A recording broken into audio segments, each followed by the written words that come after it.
What's up, people? Who's in here? Hey, Danielle, I'm probably gonna call you later, see how you was doing. I was gonna give you my TA points, but then when I went on there, them little buzzards, I had about $20 on there. Hey, Micheline. Um, hey, Sir Jackie Major. I love that name. Cat Eyes, what's up? Sherry, what's up? Yeah, I was gonna give you my $20 in TA points because I could have just given you my sign on. Um, y'all hear me okay? Can y'all hear me okay? I was gonna give you my sign on at TA and Petra. You could have had the points. I didn't even think about it. I should have told you before. I could have just given you my dang card before you left. I didn't even think about it. So they deleted them as of you saw I sent you this thing because I was like, let me sign on to make sure, and it looks like they just deleted them on March 4th. Anyway, how you guys out there doing? Oh, if you're new to the channel or if you on here, give me a like, thumbs up, share it out. Okay, I'm just checking in. I know everybody is going through stuff right now. You got family you're concerned about, home, and for my truckers out there checking in with you. I know Danielle's on the road. Y'all, please be safe out there. Try to if they. I noticed that some of my female drivers on my channel that are still driving.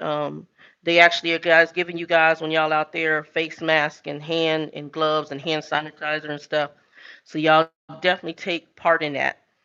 Disinfect your truck if you can, and disinfect the doors. Doors and all that stuff if you can. Be careful when you're going in to places. I don't know what's truth and what's false, but I'm hearing that the virus lasts long on hard surfaces. So I just want to make sure y'all taking care of yourself.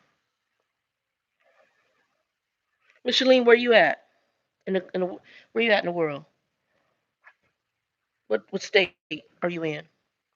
I thought every state was pretty much on lockdown, but what state are you in? Well, my best friend's in West Palm. I think the you guys got hit too. You guys got a high number coming too.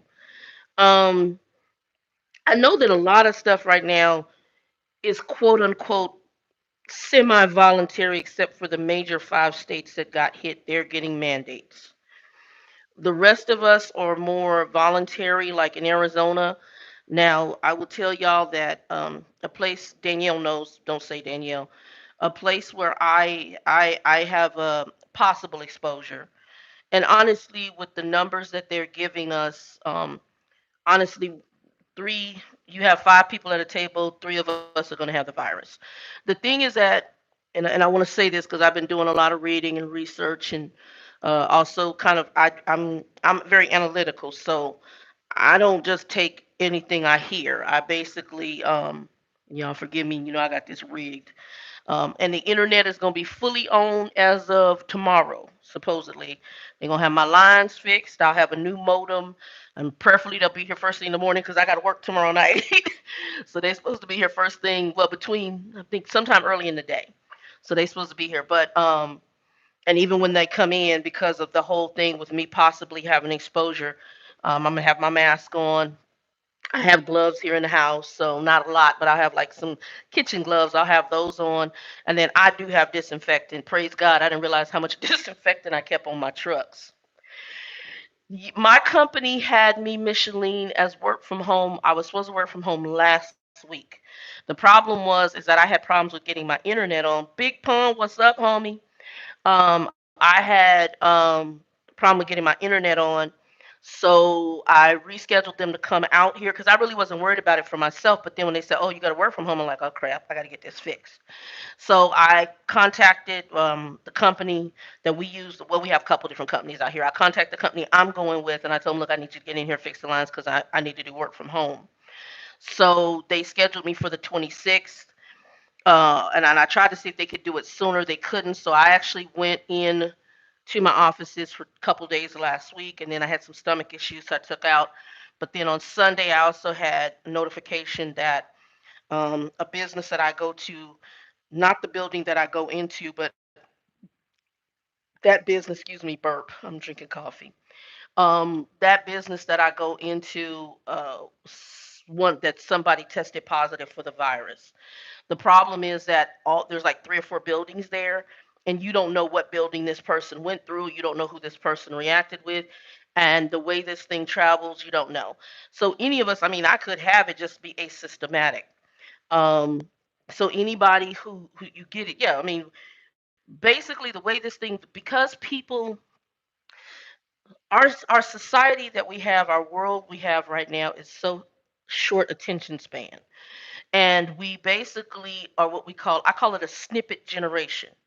I don't have the attention span. It used to be a day when we would get the paper and open it up and you would read a whole article, and then you would get information, your brain would analyze it, and you would take from it. Now we've got people that are so short attention span, they just take the highlights of something. So here's an example. Yesterday in Arizona, so President Trump got up on TV and he told of some drugs that they're looking at. The way he presented it, I won't even go there. He acted like it was, the way he was acting was like it was a cure. And so unfortunately you had people who took this as a cure. And that's the Trump behavior. And so anything Trump says, some people will jump off a ledge with. Instead of analyzing what he's saying, analyzing what the professionals there are saying, we had two human beings here in the state of Arizona who decided to go, and they had a version of the medicine or this drug that he mentioned, and they took it thinking it was going to prevent them from getting the coronavirus. Dumb as heck. Hey, J1, is it JJ? 601, hey, what's up? They thought that it was going to prevent them from getting the virus, so they took this medicine. The husband has died. The wife is in critical condition. Come to find out, they took, there's like, I guess, versions of this drug, and one of them is for fish. Well, they used to have koi fish, and they had this stuff for their fish, and they took it as if it was going to prevent them from getting the coronavirus. Y'all, again, we're not analyzing, we're snippets. Oh, let me run out and go do this. This going to protect me from the corona. No, y'all don't use wisdom. Oh, sweet mother of God, use wisdom. And so they died here in Arizona. Joe was just trying to call me, and I'm on the live. Sorry, Joe was just trying to call me, and I'm on the live. So sorry to interrupt you. Um, it's, and I know he's bringing something to me. Hey Shay, I'm doing good. I have no symptoms right now, so I'm okay. Um, the last time I was at the, hold on, y'all. Sorry about that. Hold on. I think the Joe is here, and unfortunately, I'm on a live, so I didn't interrupt my live. Y'all, hold on. We're gonna walk through the house because he's bringing me a disinfectant that he got. Hold on, and I'll show y'all the garden. Hold on. Y'all will walk with me. Come walk with me. Y'all can walk with me. Oh my Lord. I'll show y'all outside. I'm sure he must have dropped this off. I got the gate open. Let's see. Okay, he hasn't dropped it off. And I'm going to show you the garden. So I thought he was calling me to tell me he was here.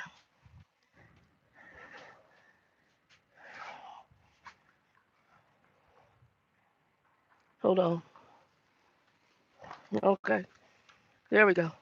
Let me go back in. Hold on, y'all.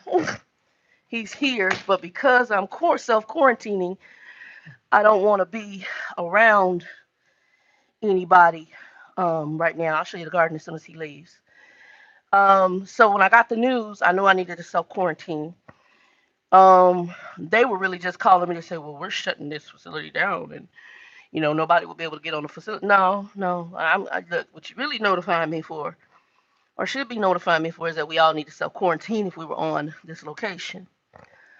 But it's funny because folks aren't really taking this stuff as serious as they should.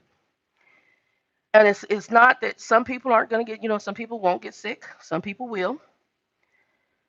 But for people who have underlying health issues, people of a certain age, some people don't even know they have underlying health issues. How many people walking around with cancer and didn't know they had cancer?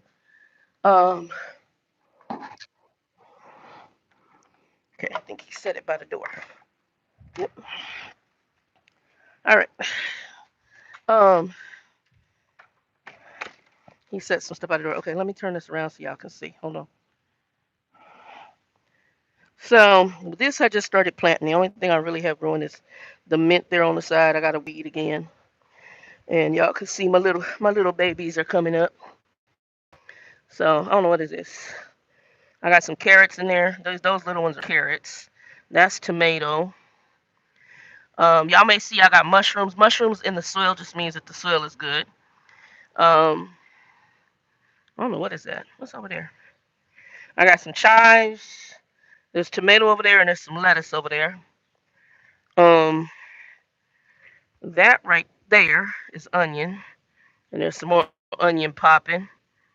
And I should have some marigolds coming up in here as well. I think I got some tomato over there. This whole thing should be some different tomatoes, chives, and onion over there. This one's actually doing really good. Um, chard, cucumber, and watermelon radish. And I put two seeds in, so what's going to end up happening, that's corn. But what I got to do is whichever corn does best, the other one is going to be pulled out. I think this is my squash plant. I should have some mint coming up in here and some cabbage. We'll get with that in a minute. Um, again, some radishes, black Spanish radish, carrots, and I should have a collard or something in there. Let's see. Let's see here. Uh, I should have an eggplant coming up in here. And let's see what else we got coming up in here. Spinach and kohlrabi. All right, let's see what we got over here. This one should be basil, broccoli, and flowers. Marigold. Marigold is a good pest control. All right, closing the gate.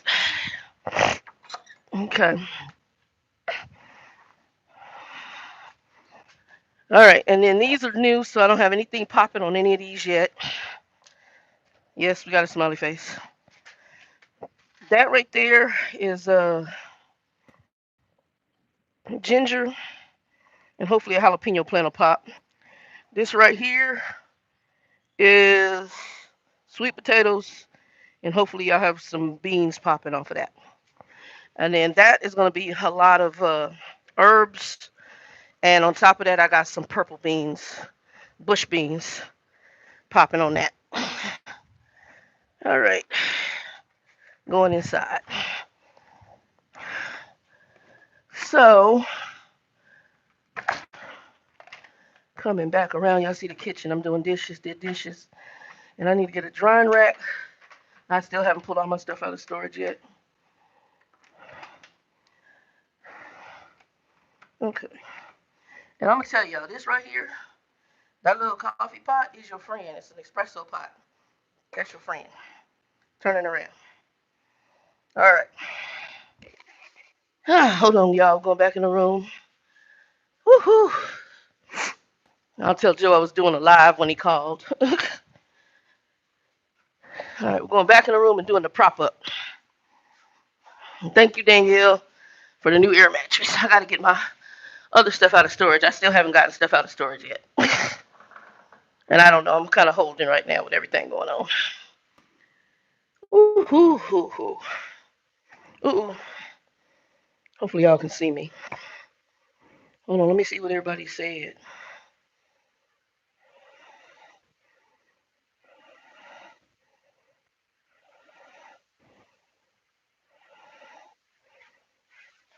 Thank you, Micheline. She said, don't forget to share, like, and subscribe. Yeah, for whoever watches this later. Anyway, that's the garden. Um, and hey, Magical Girl, what's up?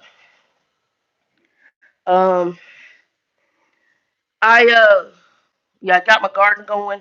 If any of y'all are in apartments like this, start gardens. That's what I was just telling me and Nikki talked, and I heard her. She got her dad, grandfather.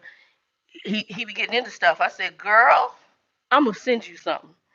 Give that ninja some projects. Y'all, right now, y'all at home, you bored, do some projects, okay? Right now, if you got a yard, you got a patio, after this experience, I mean, how can I put this to you? There are some things that we can do to be self sufficient.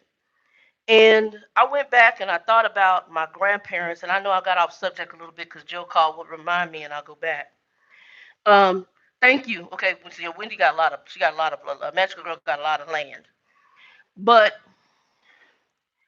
I went back in my head as a kid, and I grew up with two grandparents that were from Oklahoma. Okay, so my mother's father was from Oklahoma. Her mother's from Louisiana. These are both country areas. Okay, my father's mother and my father's father. I didn't know my grandfather. I did know my grandmother.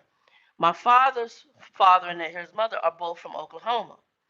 Now, I'm gonna tell you what I grew up with as a little girl with my grandparents because I spent a lot of time with my grandparents. Every year, right around a certain time of year, my grandmother would go out. She had a patch in the backyard. This is my father. This is Grumpy's mama. She would go out there. That little old lady would get that little patch done. Her and that little raggedy husband she had, it wasn't my real grandfather, step grandfather.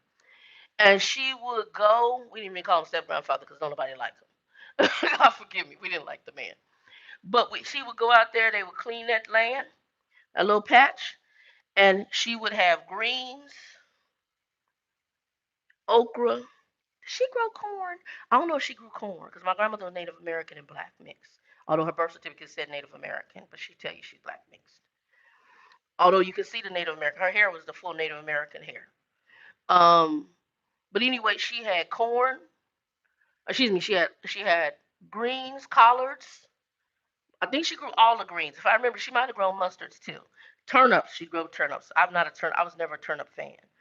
She grew. I love collards though. Collards, turnips, uh, mustard greens, okra.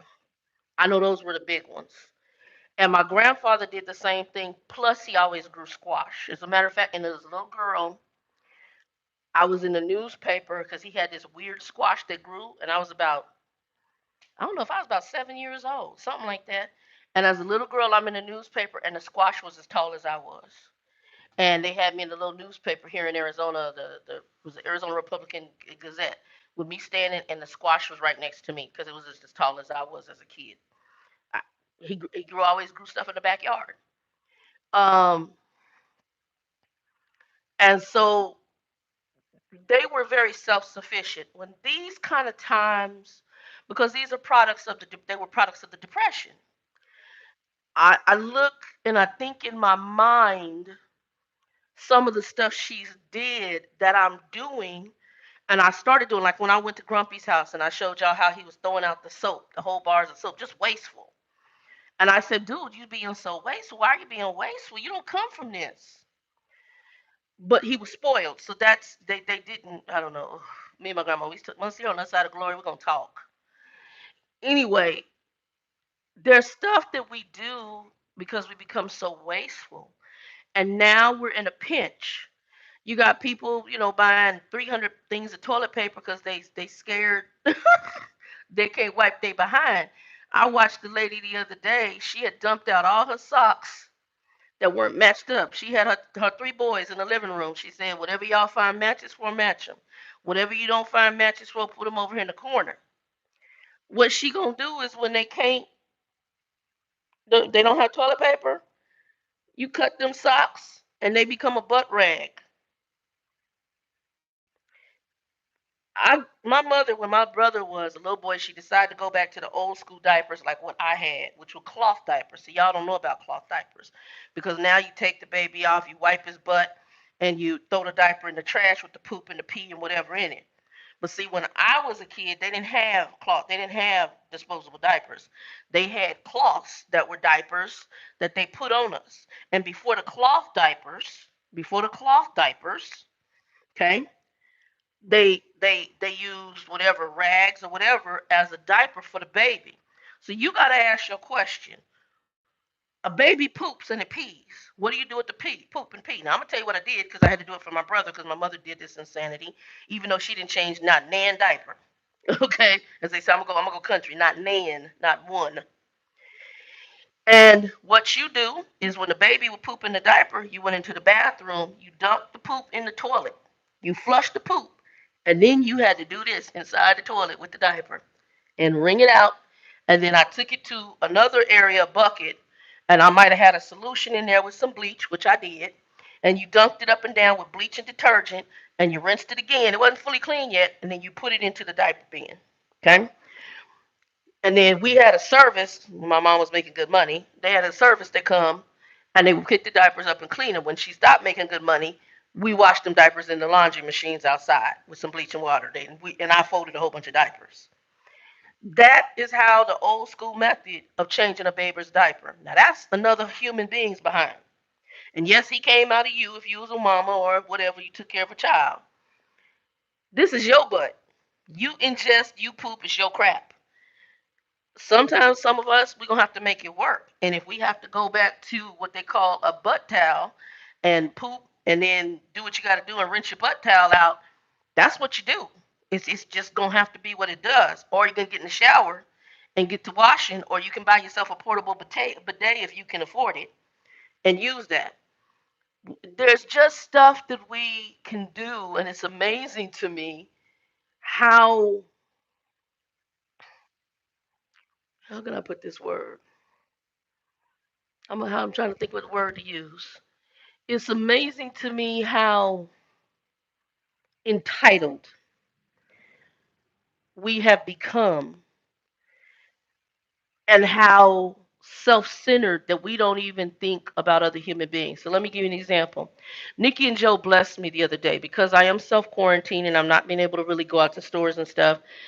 Because, like I said, Friday was my last day at the place where there's possible exposure that I got the notification. So Friday, Saturday, Sunday, Monday, they ask you to do a quarantine for 14 days. So I'm doing a 14-day quarantine, self quarantine. Friday was the last day. Yeah, yeah, that is true. I'll get into it. I can get into it, Wendy. I'll definitely talk about it. Hours of service. I'll talk about that in a second. Um, Friday was the last day that I had been there. So now I'm self quarantining because I might have had exposure. Now, I have not had any symptoms. I do have some drainage going on. That's my sinuses. I'm not really worried about it. I know what it is. Um, I do a spray for that and I dry it out. Like I probably need to do one today because I can feel. And then whenever I'm outside, I work in that dirt. That also gets me back there.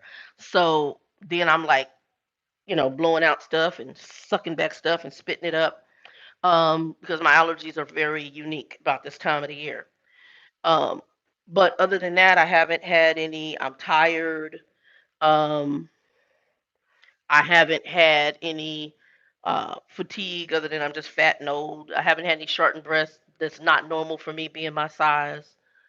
So, right now I've been working on the house. Tomorrow I'm supposed to be working Thursday, Friday, Saturday. Into well, Sunday is my last day. Get that, and then I'll be working, and I have my laptop. I was supposed to go back for my screens, but I'm gonna buy my own screen. So in a couple of weeks, I'll buy my own screen. What else? I was gonna mention something else I was talking about prior to. Oh, the people that just do the snippets. That's what. So we got this couple out here. The one died, the other one's. Read fully, people, and please analyze information. Don't believe everything you're seeing. I have people that think, oh, it was a bioweapon. Possibly. The problem I have with conspiracy theories And not don't get me wrong, there's some stuff that I know. Would I be shocked if this was something developed in a lab? No, I wouldn't be. But to me, making that the focus of the situation right now is irrelevant. We're in the heart of it now. So since we're in the heart of the problem, we need to deal with that. And we need to deal with that on a lot of different levels. Um, Spiritually, I have my own views on that, and I'm not going to get into that right now here. I put some stuff up, and I will continue to put stuff up as people decide they want to look or don't look. Um, because I do believe that some people need to, during this time, they need some motivation, they need some understanding, they need some comfort. They need to know what steps to take, maybe in their spiritual side of it. In the physical realm of this existence, I want us to be realist. We're in the heart of this thing now. And since we're in the heart of this thing, let's act accordingly and let's try to be human about it. Um, Also, let's be cognizant of our other fellow human beings. That to me is very, very key. As far as trucking is concerned, we've got some really good industries right now that if you want a job, we got a lot of Americans like, oh, all these Americans out of jobs. They out of what they normally do. But there are jobs right now. There's a whole bunch of jobs that don't require big skills. There's jobs in groceries. There's jobs in warehouses. There's jobs in trucking. There's jobs in healthcare. There's jobs. There's work. It's just not in the field that you used to. Now, for people who may be more high risk and possibly getting the disease and not being able to bounce back, those people I do believe you don't want to go into those jobs. But if you a 20-year-old person or under the age of 30 is what I'm going to say, and you need employment, warehouse work, grocery stores, and I'm not saying they can't die. I'm not saying they can't get sick, but they have found that they're more apt to get through this disease, to get through this virus.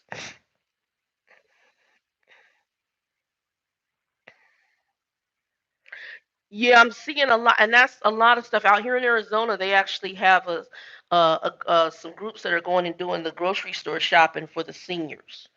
So they have a hotline for people who need for seniors who need groceries, and I think that is so needed. I didn't. I just thought about it. Me and Joe were talking today, and we know that Lyft supposedly has entered into food delivery. Now I know that Lyft and Uber was doing just like going to restaurants and getting your food for you, but I what I think would be good is if Lyft and Uber also did grocery delivery. So, for example, my friend Regina is in Vegas, and Vegas, she said, has shut down all grocery delivery. So they're not even doing grocery delivery. You actually have to go to the store. They said they didn't want to risk their people. But to me, you got to go in the grocery store anyway, so the same people are working there. To me, it would be easier for you to just then put a thing on there saying, we're doing grocery delivery, but we will no longer enter your home. You will have to get your groceries from the door. Our driver will step back, let you get your groceries, and then they need to provide for their drivers the mask and the gloves, and then some sort of a disinfectant spray. So if they have the crates, when the person is done getting their groceries from those crates, they can spray those crates down and then put them back. Um, so that's one they can do. Hours of service. Yes, thank you very much. God, music, love, and peace. Like the name, and welcome to the channel. Um, Hours of service, correct. It has been suspended. I have not read the full details on it. I do know that you do need to check the company I work for. You have to have permission from the company to go over your hours.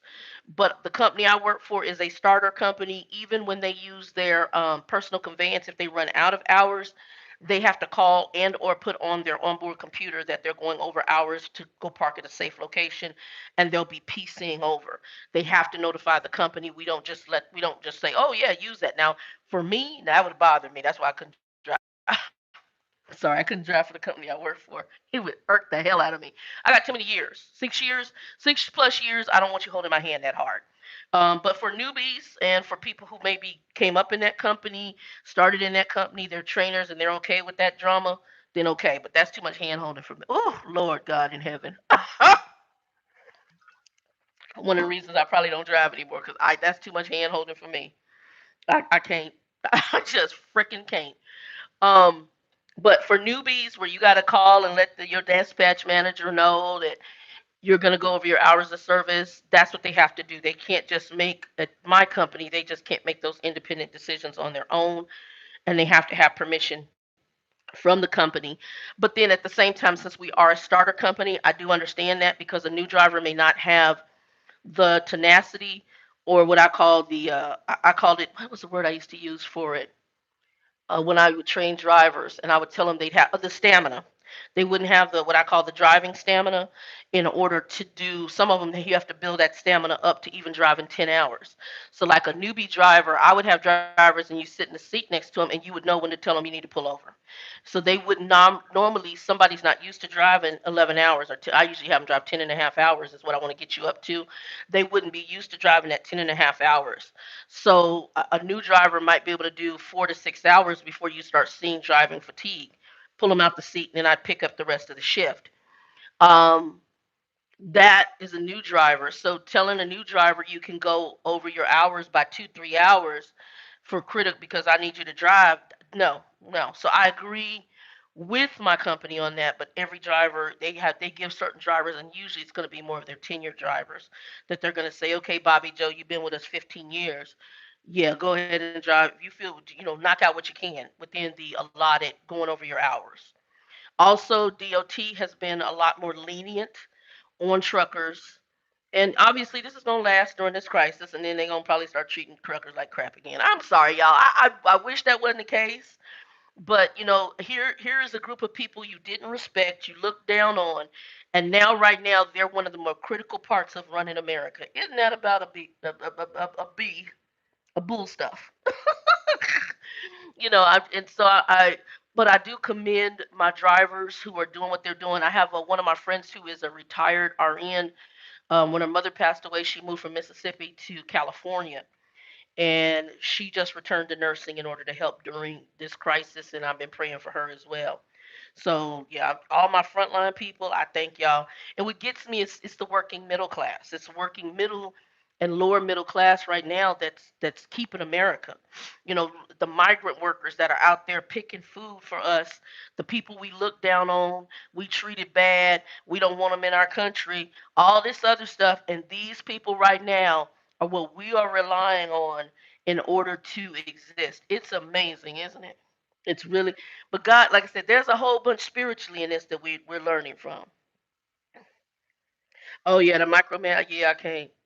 Not as a driver. Ooh, I can't. So that's why I knew if I ever had to go back to driving, I got to be a purchase. I got to be a lease purchaser. I got to work for a company that I call a grown up company. Yeah, I work for a starter company right now. I mean, they've got drivers there. There's drivers with this company that I'm with. They've been there 15, 20 years. A lot of them are trainers. I work in the office. For my office, like on my group, there's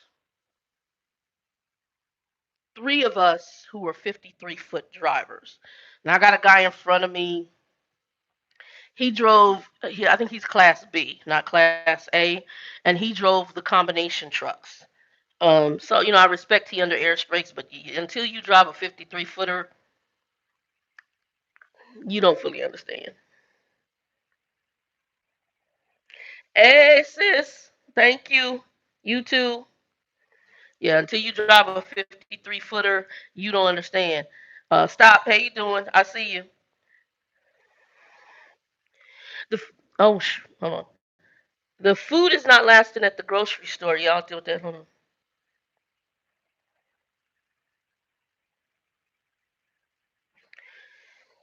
I'll deal with that in a minute. God, music, love, and peace. I'll deal with that in a minute. I'll deal with it. I'll deal with it in a minute. You got that. Let's see here.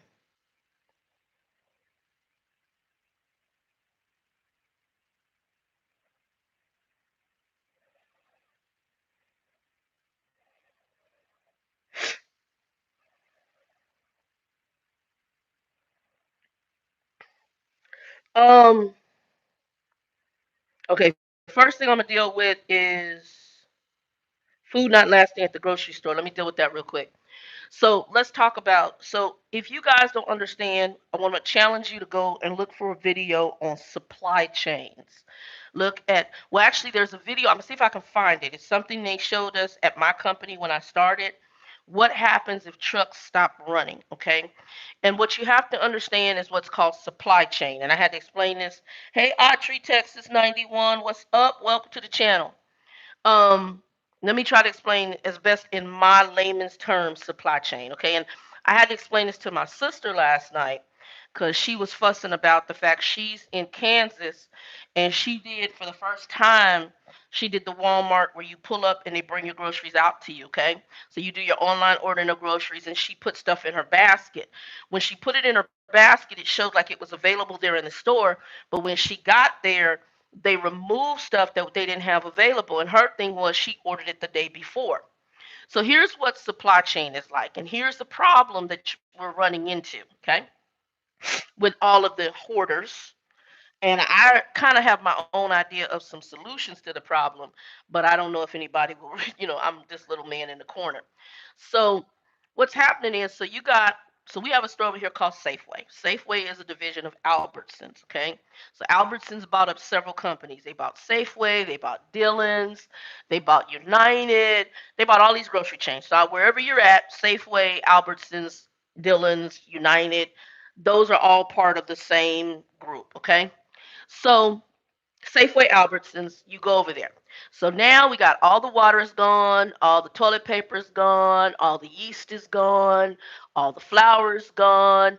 So all the stuff is gone. So now you go to do your order. Unexpected because everybody's panicking, right? So you have the panic buyers, and then you got the hoarders who are out here trying to sell the stuff for $100 on eBay and Amazon. And eBay, y'all need to knock them off too. You shouldn't even let them sell. But I'm not even gonna mess with that because I know you're desperate, because eBay ain't as popular as it used to be. But eBay, you wrong. You need to do exactly what Amazon did and cut their behinds off and report them.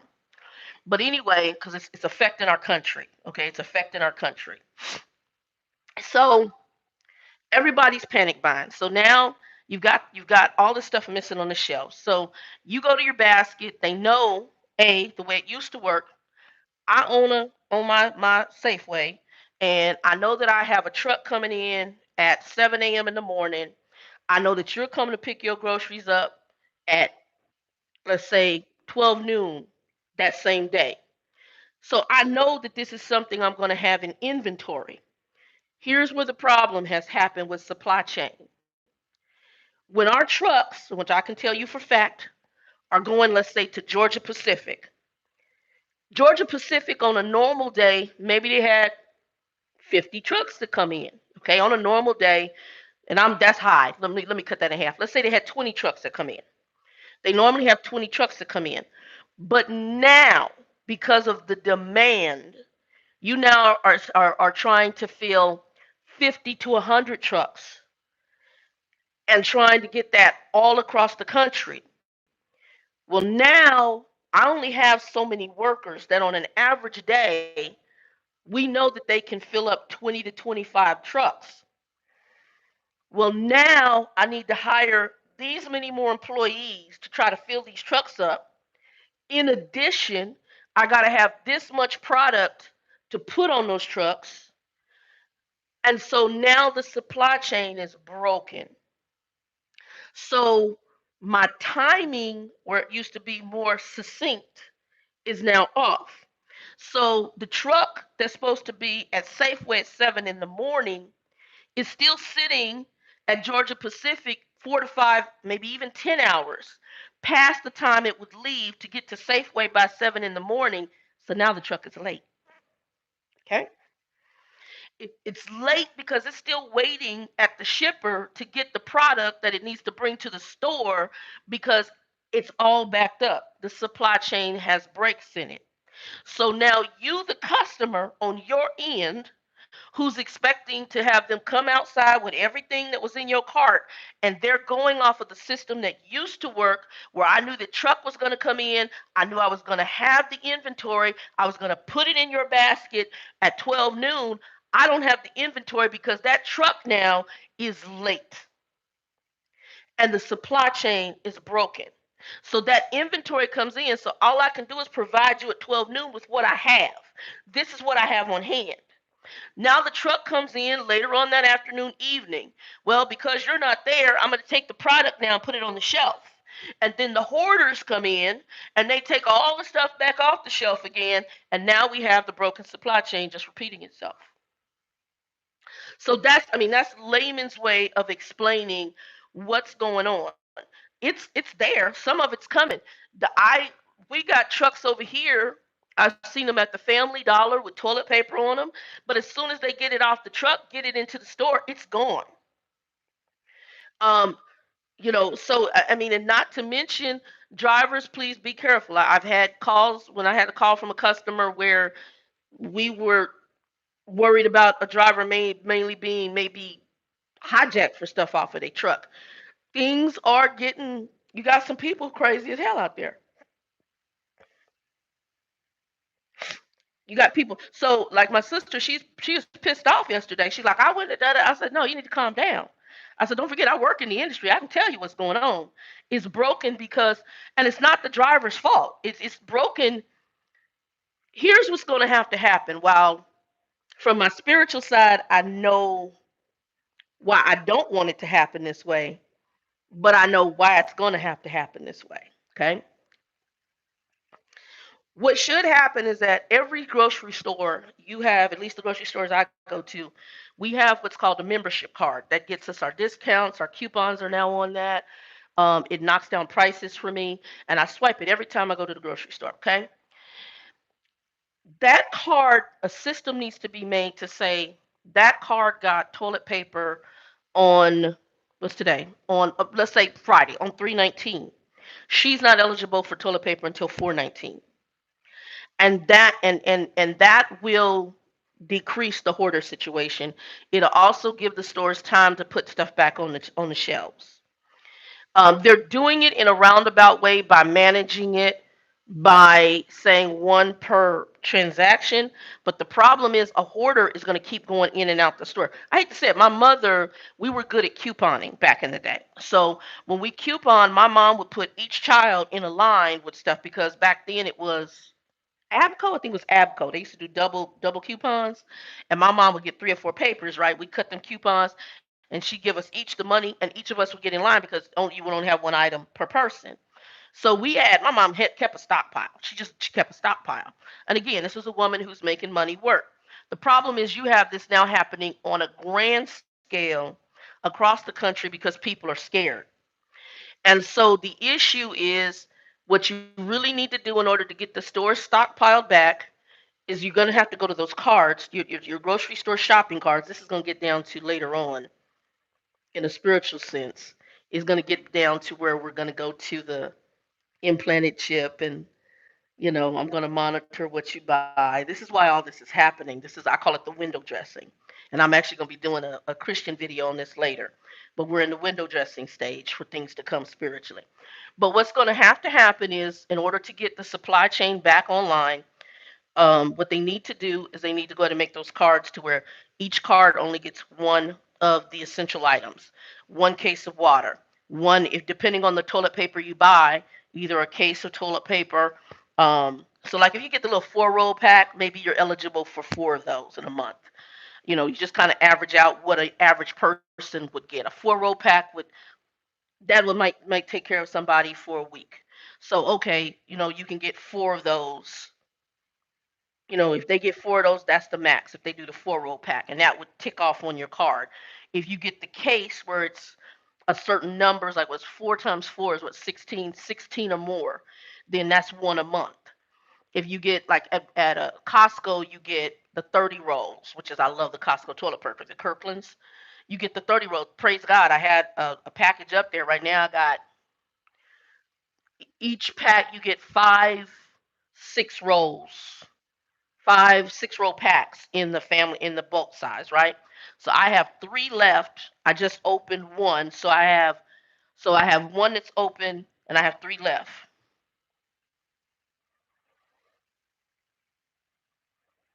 Okay, Joe's telling me of some place to get some stuff. I'm gonna see. Um, Hold on, y'all. Y'all know I gotta respond to Joe. Hold on.